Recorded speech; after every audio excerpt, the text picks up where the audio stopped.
ডাকলাম, এলিনা কোথায় ছিল? কালকে তো আমি ওই সম্পৃক্তার বাড়িতে গেছিলাম।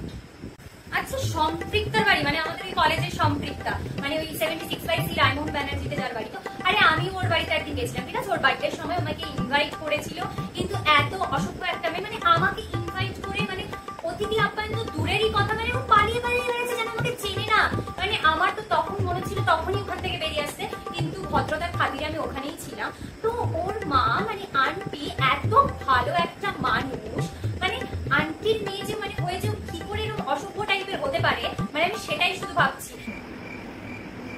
আরে ও হচ্ছে না, আগে রাহুলের সাথে একটা ছেলের সাথে প্রেম করতো, 6 ইয়ার্স এর রিলেশনশিপ। তো সেখানে ওই ছেলেটাকে ছেড়ে দিয়ে আমার বাড়ির পাশে একটা ছেলে শুভম, তো ওর সাথে রিলেশনশিপে আসার জন্য আমাকে বলছে শুভমের সাথে আমি একটু রিলেশনশিপে যাবো। তুই ভাব কিরকম অসভ্য একটা ছেলে। তো তারপর আমার কাছ থেকে ওর নাম্বার চাইছে, আমি তো শুভমকে ফোন করে বললাম যে দেখ তুই একেবারেই যাস না, একদম বাজে একটা মেয়ে।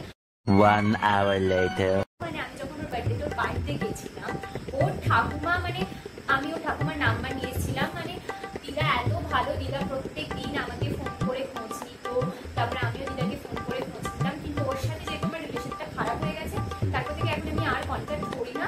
আর এত বাজে একটা মেয়ের বাড়িতে তুই কেন গেছিস?